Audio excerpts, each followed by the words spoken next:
Uh,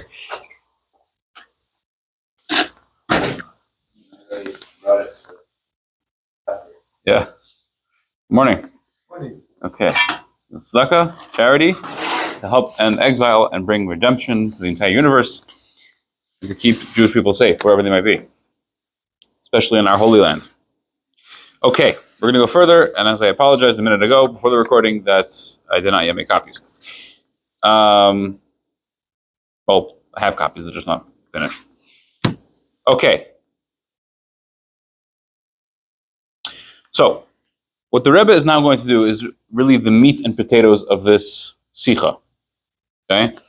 Where the Rebbe is going to give us an example of a subject in Torah, how this subject is looked at in the lens of Pshat, the simple level, the level of Remez, the level of Drush, and then the level of Soid, the way it's viewed in Kabbalah.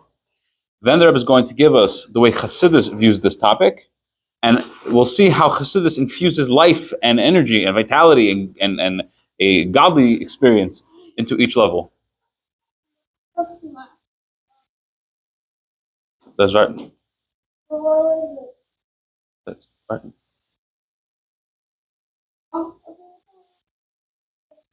We're gonna have to pause this for a moment.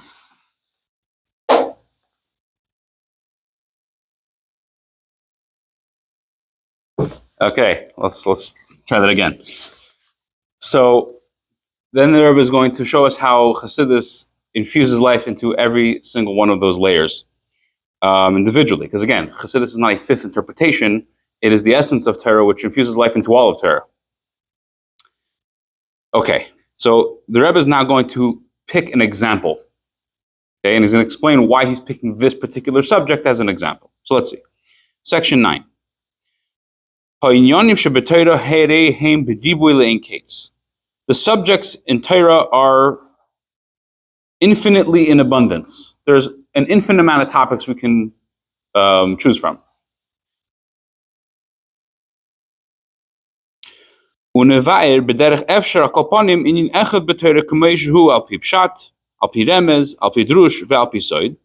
will explain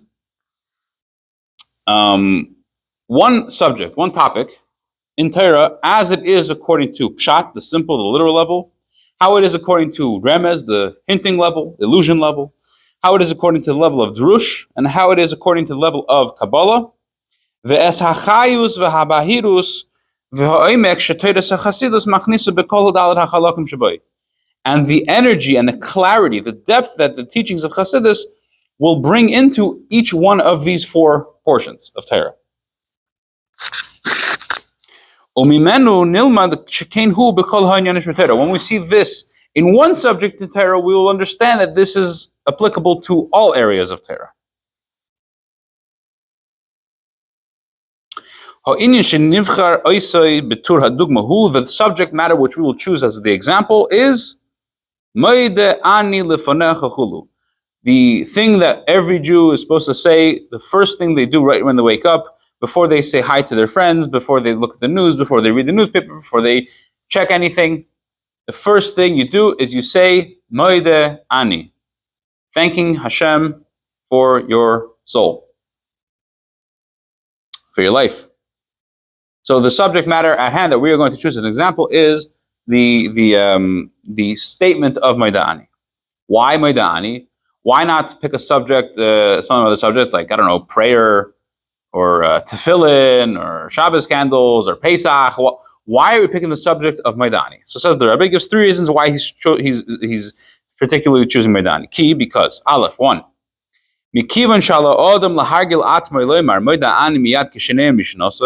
since a person must accustom themselves to saying the Moide Ani right when they wake up from their sleep, and it says in the Code of Jewish Law that through doing so, one will remember Hashem who is standing over him, and he will get up with a sense of urgency, with excitement, won't be lazy about it. This statement, the Moide Ani, is the first and is the foundation of a person's service of Hashem. Throughout the entire day. So since this is the very first thing, and it's the whole idea of it is that you should remember that Hashem is standing over you and you should get up with excitement to do what he wants, this is the literally the foundation of every day of serving Hashem. So anything that you do throughout the day, whatever mitzvah it might be, whatever Torah study you do, it's all founded and it's all built upon the very first moment of Moed Ani. Okay, reason number 2. Toichen amira zu shehu lehizbonin miyad lifnei mihu sheikhiv lifnei melech malchei amlachim HaKadosh Baruch Hu k'ma shekosov halo yis hashmayim v'sa'aretz ani malichulu ken yachshev b'chol asakov v'inyanov v'zeh kol gadol b'Torah b'malas hatzadikim ha'eichim lifnei elikim k'ma shekosov shivis yavai l'negdi somid zeh semeres asher al derech zeh tzarich liyis kol en kulei. So the idea of Moed Ani is not just a foundation that you build on that starts at the beginning of the day and you build on it the rest of the day, but Moed Ani is actually the running theme throughout the entire day. How so? Because the idea, the theme of Moed Ani is to meditate, to contemplate immediately, right when you wake up, before who am I laying? I'm laying before the King of all kings, the Master of the universe, Hashem, whose glory fills the entire, he fills the entire earth, the heavens and the earth. This is the mindset that one needs to have with all of their actions and all of their doings. This is what it says in the Code of Jewish Law. And to realize that Hashem is present at all times and everywhere. So again, this is not only the foundation that you start off your day with, it is actually the running theme throughout the day. That anything you do, whether it is that you're praying, you're studying Torah, you're doing a mitzvah, or you're going to work, you're dealing with people, you have to deal with bills and pay taxes, whatever all it is, the stuff that we do. During all those things, the mindset needs to be that Hashem is present here as well, at every moment. And the Moed Ani is what starts this off. And it is the content of the entire day. Third reason is Kol Hanal Avodas Adam L'Koinoi Harei Zaydeh Hakdomas Neir Mishinosim Mehavli Ha'olam Kiloshen Harambam Hayedua.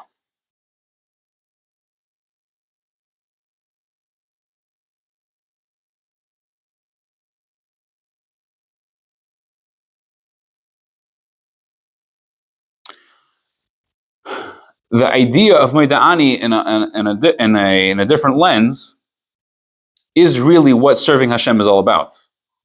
That you wake up from your sleep. We're lost in a world, a dark world, and we just go about our day. But the idea of serving Hashem is that you wake up from your spiritual sleep. You wake up and you go, wait a minute, I'm supposed to be connecting to Hashem, even at this moment. So this is a crucial, this is what serving Hashem is. It's waking up from a state of sleep. And that's what Moed Ani is, and being cognizant and aware of Hashem. So this, again, is a core principle in Judaism. And so we're choosing this as an example. It says there in a parenthetical statement, a very interesting statement. Asher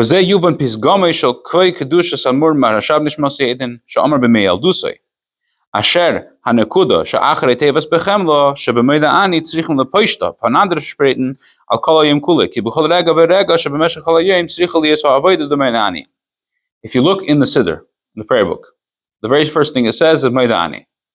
If you read the Moed Ani, okay, in English, yeah, you have a period. There's a lot of different grammar marks. There's commas, there's exclamation points, there's a period. What's a period? What does a period do? Ends a sentence. Yeah? If you look in the Moed Ani, you'll see there's a period in the middle of the sentence. It says, Moed Ani lifnecha, I thank you, Melech Chai V'Kayim, the living and eternal King, she'achazarta b'nishmasi, that you returned to me my soul, B'chemla, with mercy, with love, period. Rabu Munusecha, great is your faithfulness. That period is really a comma. It's not an end of a sentence. So the question is, why is there a period in the middle of the Moed Ani? You can see it later when you open the Siddur. So there's something that the Rebbe Rashab, the fifth Chabad Rebbe, said when he was a child. He said the reason why there's a dot, there's a point in Moed Ani, it's not that it's a stop. It's that this nekuda, this point, has to spread throughout the entire day. That the theme, the essence of Moed Ani needs to be the running theme, needs to be the backbone of the entire day. So that point has to be present in everything that you do.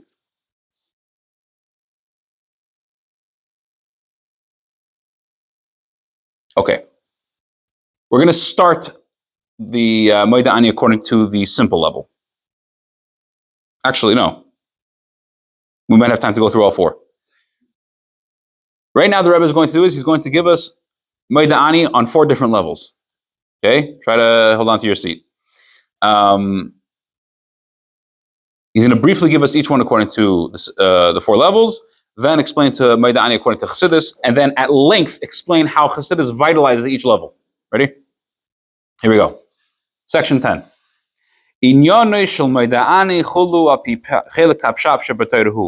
What is the idea of Moida Ani on the simple, literal level? The answer is very simple. Exactly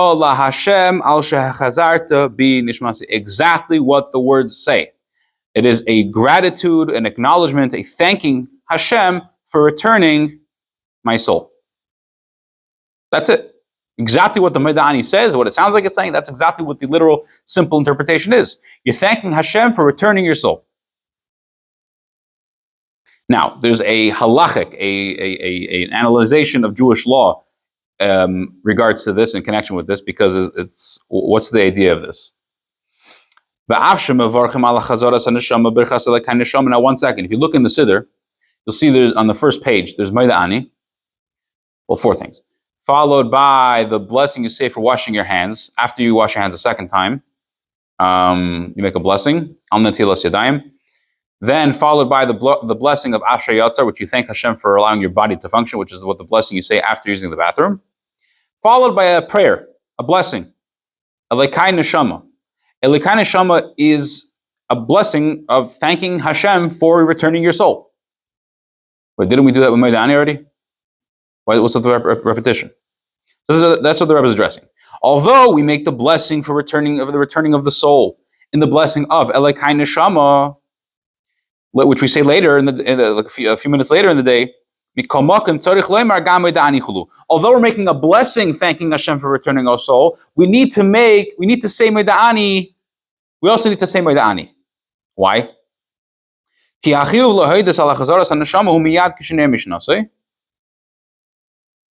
Because the obligation to thank Hashem for returning your soul is right when you wake up. That's when you're obligated to thank Hashem for returning the soul. Just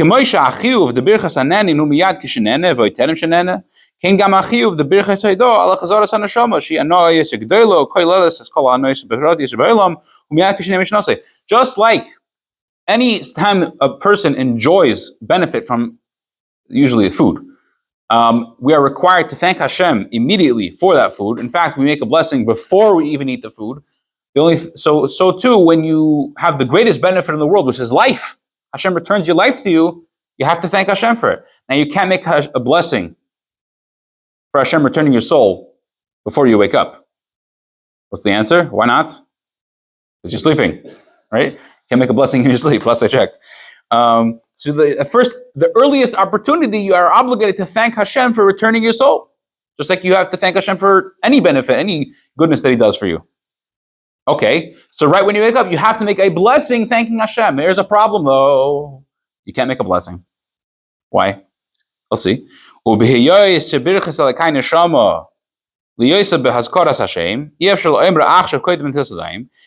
that the blessing of Elikai Neshama, being that it mentions Hashem's divine name, His holy name, we are not allowed to say it before we wash the hands. Okay, so the order of events is, you say Moida Ani right when you wake up, then you wash your hands, once on each hand, 3 times on each hand, consecutively, right hand, left hand, right hand, left hand, right hand, left hand, the water pouring over the entire hand. That removes the spirit of impurity that is on the hands, as it says in the Code of Jewish Law. And then you're allowed to say words of blessing, Hashem's name. So being that before we say Moida Ani before we wash our hands, we can't say Hashem's name.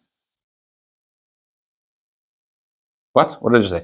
Being that we have not washed our hands, that we can't say Hashem's name. So tzarich lahoides al achzaras haneshama miyad kishnei mishinosei be'amidas Moida Ani al kapanim. So being that you're not allowed to say Hashem's name, you have to thank Hashem in some way that it doesn't mention His name. So you say Moida Ani. Elishem b'komakim tzarich levarich achar kach gam birchas elikai neshama ki neisel lezeh shebirchas elikai neshama yeshn kama pratim she'ein b'Moida Ani oidzos b'Moida Ani ein b'haskaras Hashem v'chol bracha she'en b'shemachut ein bracha. Okay, so let's get the halachic structure of Maida'ani, okay? Right when a person wakes up, they are required, according to Jewish law, to thank Hashem for returning their soul with a blessing. Problem: you have not yet washed your hands. You can't make a blessing. So you have to do something. What's the something? The something is what we call it Maida'ani. You thank Hashem with a statement, not a blessing, thanking Hashem for returning your soul. You're thanking you. You're talking about you, Hashem, in first person. You're not saying his name. So you're allowed to say that before you wash your hands. Then you wash your hands, and then after you use the bathroom and you wash your hands a second time, you make you say the blessing of Elokai Neshama, which is again thanking Hashem for your soul with using Hashem's name. Why? Because the Maida'ani wasn't sufficient because you didn't say Hashem's name. And any blessing that you don't say Hashem's name is not a blessing. So is that clear? Maida'ani said because Nebach, you got to say something. So you say Maida'ani, it's like a worst case scenario. You have to say a blessing, but this is the best you can say.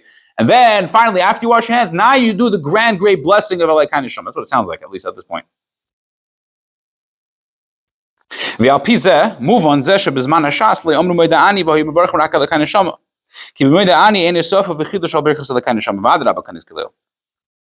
will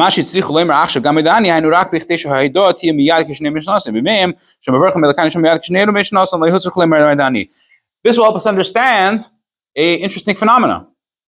Yeah? If you open up every single one of the books of the Talmud, a lot of books, a lot of pages, thousands and thousands of pages of all the whole basis of Jewish law, you will not find one iota mentioned about Maida'ani. How could that be? Where did this Maida'ani come from? It didn't exist in the times of the Talmud. They didn't say Maida'ani. The answer is a resounding yes. They did not say Maida'ani. Why? Because they were holier. They were more pure. When they woke up, they were so pure they didn't need to wash their hands in order to say a blessing. They immediately, when they woke up, they said the blessing of Elokai Neshama. They didn't say Maida'ani. There was no need. As the generations went on, we became less and less pure, less and less holy.